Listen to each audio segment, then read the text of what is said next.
আসসালামু আলাইকুম। তুহিন ব্লগ চ্যানেলের নতুন একটি ভ্রমণ পর্বে সবাইকে স্বাগতম। আজ আমরা অবস্থান করছি রাজশাহী বিভাগের নওগাঁ জেলায়, নওগাঁ সদরে আমরা এখন অবস্থান করছি।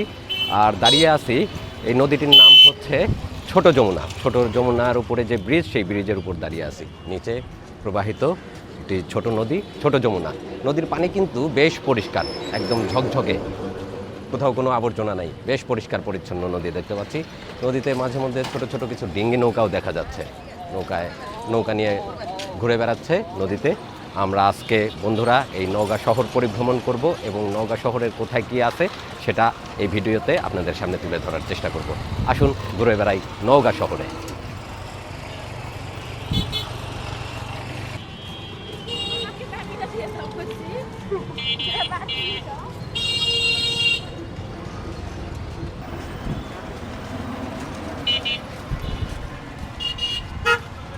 এটাই হচ্ছে নওগাঁ টাউন জামে মসজিদ।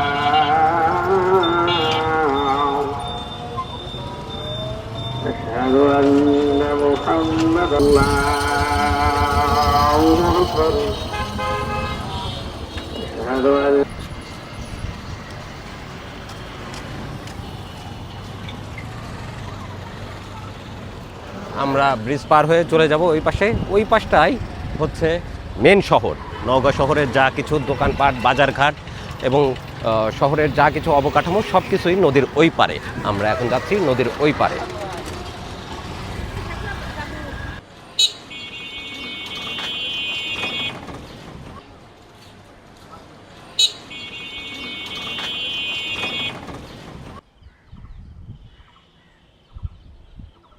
আমার পেছনে যে অবকাঠামোটি দেখা যাচ্ছে এটিই সেই বিখ্যাত গাঁজা সংরক্ষণ কেন্দ্র, যেটা ব্রিটিশ আমলে নির্মিত হয়েছিল। তারপরে দেশ স্বাধীন হওয়ার পরে 3 বছর পরে এটি জেনেভা কনভেনশন আইন অনুসারে একদমই পুরোপুরি বন্ধ করে দেওয়া হয়। আগে অনেকেই আসতেন, ভিতরে প্রবেশ করতেন, ভিতরের অবকাঠামোগুলো দেখা যেত, কিন্তু এখন পুরোপুরি রেস্ট্রিক্টেড। ভিতরে সরকারি অফিস হয়ে যাওয়ার কারণে ভিতরে প্রবেশের আর কোনো অনুমতি নাই। তো আমরা এসেছিলাম ভিতরের অবকাঠামোগুলি দেখার উদ্দেশ্যে, কিন্তু আমরা ভিতরে প্রবেশ করতে পারলাম না। পিছনেই রয়েছে ছোট একটি নদী। এলাকায় এই নদীর নাম ছোট যমুনা। ছোট যমুনা নামেই এই নদীটি পরিচিত। আর এই নদীর পাশেই গড়ে উঠেছিল সেই গাঁজা সংরক্ষণ কেন্দ্র। এখন অবশ্য পুরোপুরি বন্ধ, অনেক দিন আগেই বন্ধ। আর তারপরে যতটুকু অংশ ছিল দেখা যেত, সেটা আর এখন দেখার কোনো অবকাশ নাই। পুরোপুরি বন্ধ করে দেওয়া হয়েছে, জনসাধারণের প্রবেশাধিকার একদমই সীমিত এখন।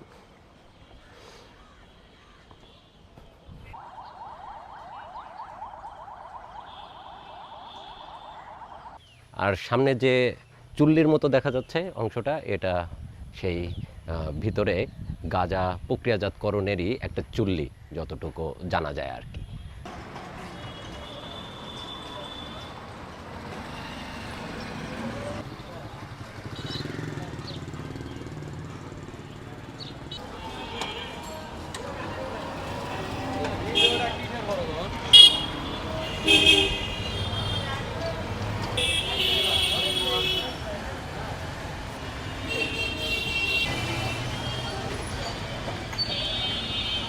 মধুমাসে শুধু আম আর আম।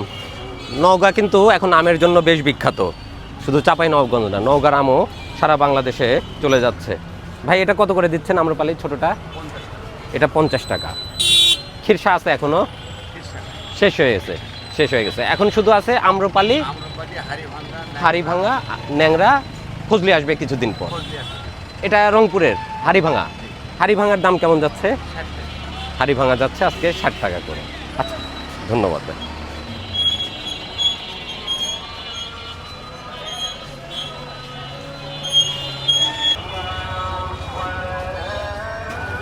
এটা হলো বাজারের গলি, বাজারে প্রবেশ করার রাস্তা। আমরা আর এই মুহূর্তে বাজারে যাচ্ছি না, আপনাদেরকে আমরা অন্য ভিডিওতে নওগাঁর বাজার দেখাবো। আমরা চলে যাব সোজা মেন রাস্তা ধরে শহরের ভিতরে।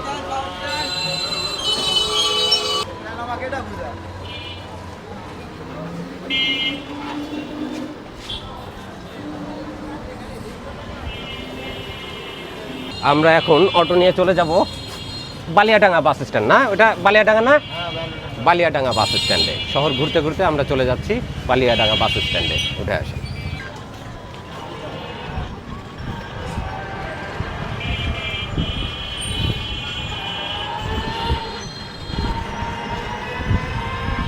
রাস্তার দুই পাশে বাজার, দোকানপাট, আর আমরা যাচ্ছি এখন বাস স্ট্যান্ডে।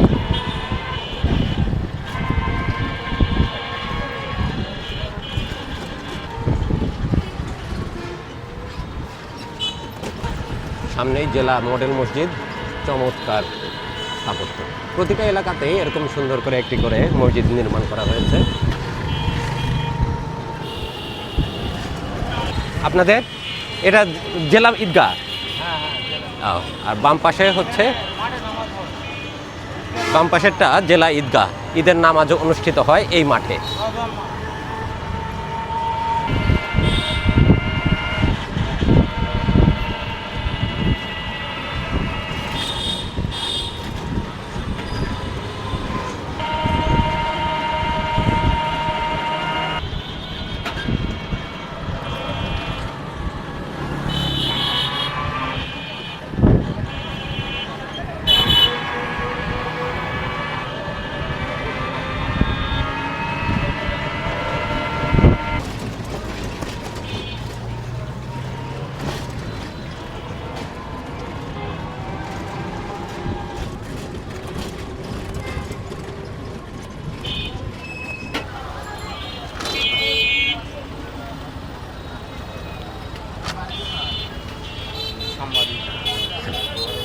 এটাই হলো নওগাঁ বালুডাঙ্গা বাস স্ট্যান্ড।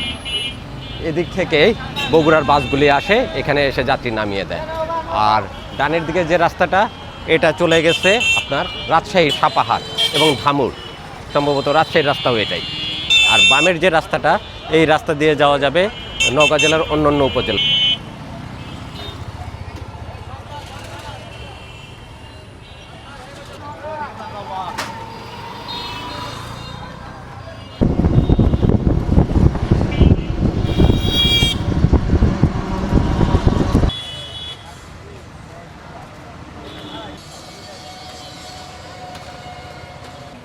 নওগাঁতে হচ্ছে আম ও ফলের মেলা। আমরা একটু আম আর ফলের মেলা দেখে যাই, কি কি ফলের মেলা হচ্ছে সেটা একটু জেনে যাই।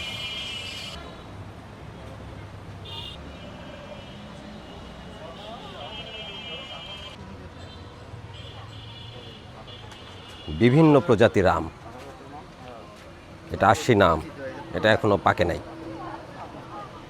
এটা হচ্ছে রেড পালমার বদলগাছির আম। কালারটা কিন্তু খুবই চমৎকার, আপেলের মতো। ঘ্রাণ কেমন? ঘ্রাণও কিন্তু বেশ চমৎকার। অনেক রকম আম, এত আমের তো নামই জানি না আমরা। কিউজাই, আমের নাম কিউজাই, অনেক বড় আকারের আম। এটাও নওগাঁ জেলারই একটা আম, মান্দা উপজেলা থেকে সংগ্রহ করা।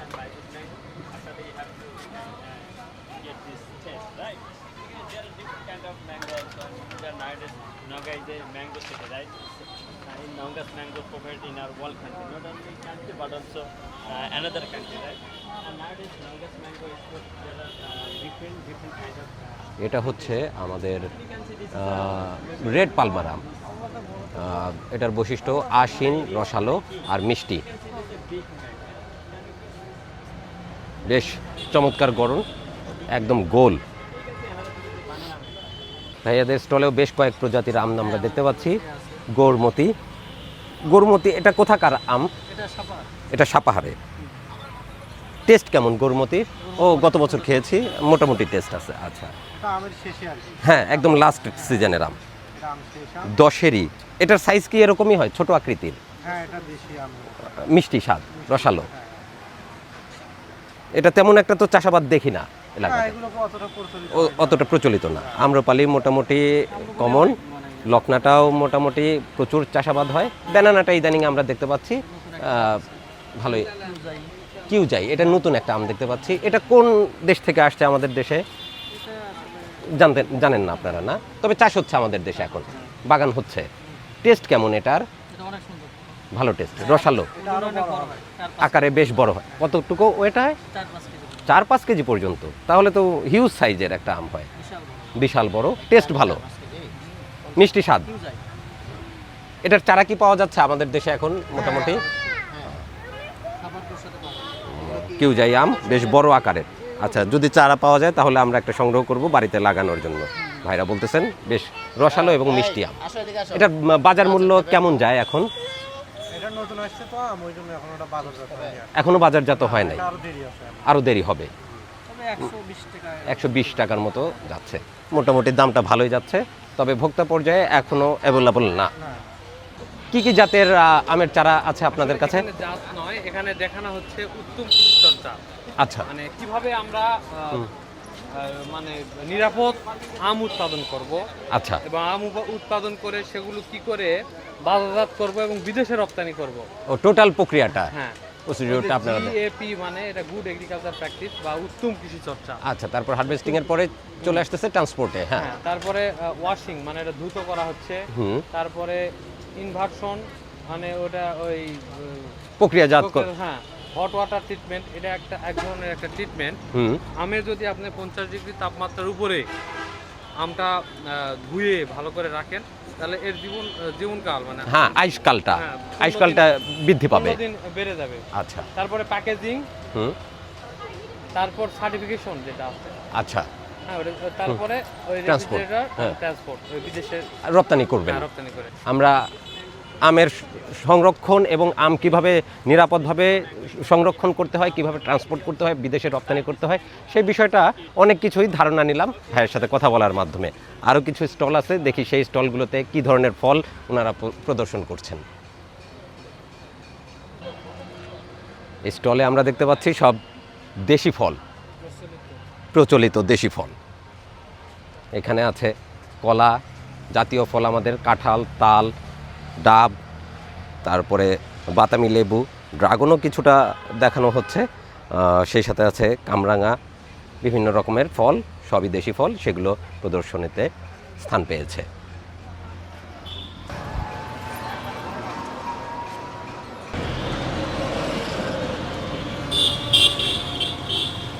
আমরা শহর ঘুরে আবার চলে আসছি বাজারে এক কাপ চা খাবো, চা খেয়ে চলে যাব এখানকার ফেমাস যে খাবারগুলো আছে সেগুলো খাওয়ার জন্য। আচ্ছা, তোমাদের এখানের বিখ্যাত কি বললাম? প্যারার সন্দেশ। নওগাঁর বিখ্যাত হচ্ছে প্যারার সন্দেশ। সবচাইতে বেস্ট কার, সবচাইতে ভালো? কালীতলা মন্দিরের সামনে যেতে হবে ওই সন্দেশ খাওয়ার জন্য। আমরা চাটা খেয়ে রওনা দিব নওগাঁর বিখ্যাত প্যারার সন্দেশ খাওয়ার জন্য ইনশাআল্লাহ।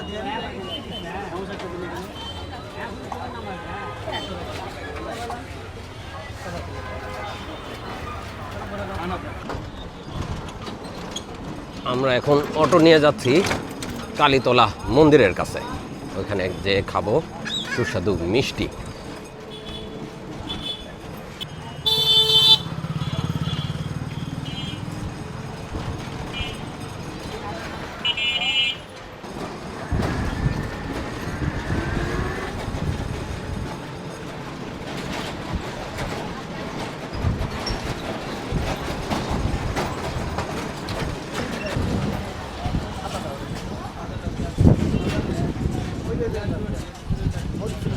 এটাই হচ্ছে সেই মন্দির, আর মন্দিরের পাশেই হচ্ছে দাদার দোকান, যে মিষ্টির কথা আমরা শুনে আসলাম, যে নওগাঁ জেলার বিখ্যাত মিষ্টি।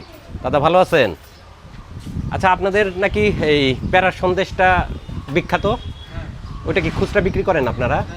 কত করে পিস বিক্রি করেন? 10 টাকা পিস। আচ্ছা দেন, আমরা একটু টেস্ট করি, দেন আমরা প্যারার সন্দেশ খাবো। আমরা শুনলাম নওগাঁ জেলার সবচাইতে বিখ্যাত মিষ্টি নাকি এটা। আচ্ছা, ধন্যবাদ। এই হচ্ছে দাদাদের প্যারার সন্দেশ, পুরোটাই ছানার না, দুধ আর চিনি দিয়ে তৈরি করা প্যারার সন্দেশ। আমাদের এলাকার প্যারার সন্দেশগুলো হয় গোল আকৃতির, আর এটা দেখতে পাচ্ছি একটু লম্বাটে আকৃতির।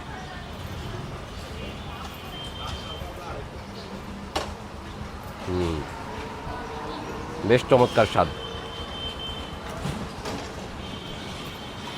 দারুণ মজা, ভালো লাগলো মিষ্টিটা।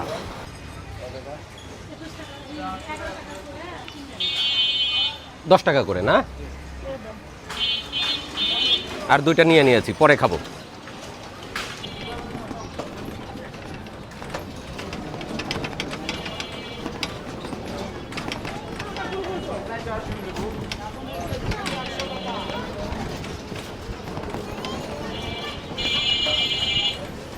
নেমে যাবো।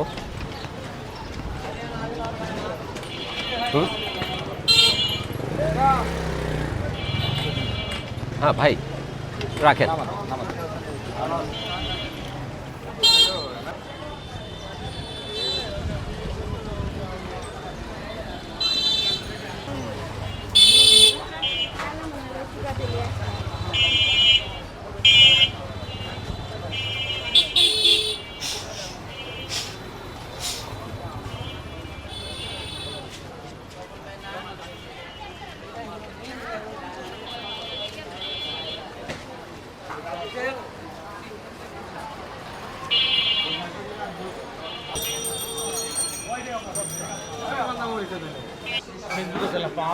সারাদিন আমরা নওগাঁ ভ্রমণ করলাম, ভ্রমণ শেষ, এখন বাজে রাত 9টা।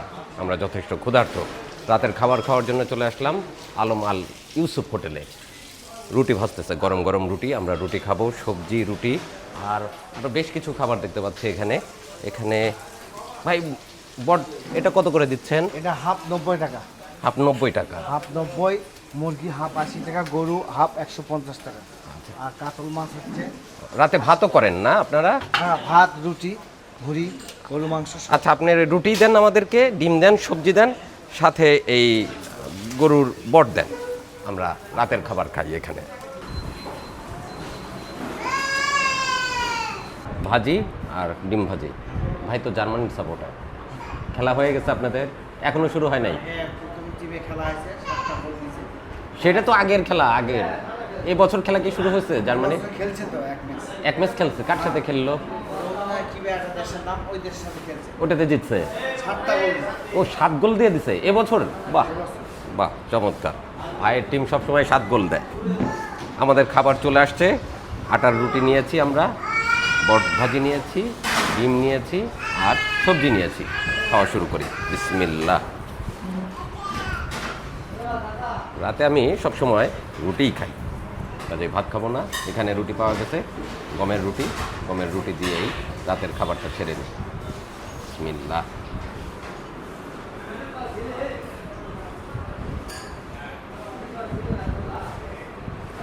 আলু আর পটল দিয়ে সবজি করা হয়েছে, ঠিক আছে।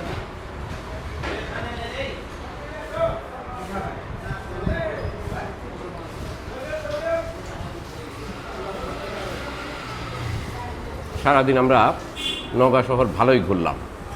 সকালে এসেছিলাম মাছ বাজারে, সবজি বাজারে, তারপরে নওগাঁর 2টা টুরিস্ট স্পটও ঘুরে দেখলাম, শহরটাও ঘুরে দেখেছি। মোটামুটি নওগাঁ শহর আমাদের ঘোরা শেষ। আগামীকালকে আমরা রওনা দিব সাপাহারের উদ্দেশ্যে। নওগাঁ জেলারই একটি উপজেলা, সেখানে আম প্রচুর উৎপাদিত হয়, আমের জন্য বিখ্যাত এলাকা, সেই এলাকা ঘুরতে যাব।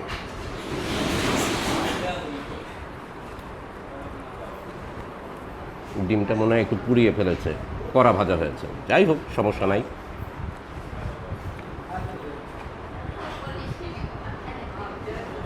পেঁয়াজ মরিচ দিয়ে ডিম ভাজি।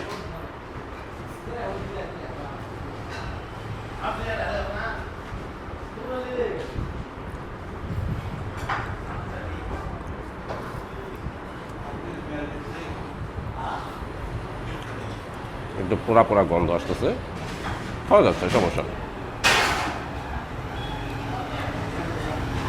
গরম গরম বট ভুনা, দেখি কেমন টেস্ট। দেখে তো ভালোই মনে হচ্ছে, এখন খাওয়ার পরে বোঝা যাবে স্বাদটা কেমন।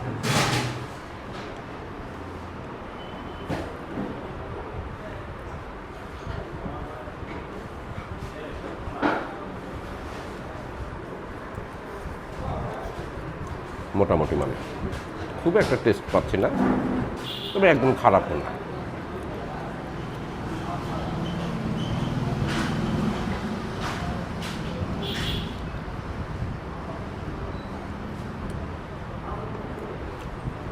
ঠিক আছে, খাওয়া শেষ করি। খাওয়া দাওয়া শেষ করে আমরা ফিরে আসলাম আমাদের নিজস্ব বাসস্থানে। এখানেই আমরা রাত্রি যাপন করেছি গত রাত, আর আজকের রাত আমরা রাত্রি যাপন করব। আগামীকাল চলে যাব সাপাহারের উদ্দেশ্যে। নওগাঁ ভ্রমণ, নওগাঁ শহর ভ্রমণ এখানেই শেষ করছি। আর সারাদিন নওগাঁ শহর ঘুরিয়ে দেখালাম আপনাদেরকে। আশা করছি আজকের নওগাঁ ভ্রমণ পর্বগুলি আপনাদের কাছে ভালো লেগেছে। যদি ভালো লাগে অবশ্যই সাথে থাকবেন। দেখা হবে পরবর্তীতে নতুন নতুন ব্লগের নতুন নতুন আয়োজন নিয়ে। ভালো থাকুন, সুস্থ থাকুন, তুহিন ব্লগ চ্যানেলের সাথে থাকুন। ধন্যবাদ সবাইকে। আল্লাহ হাফেজ।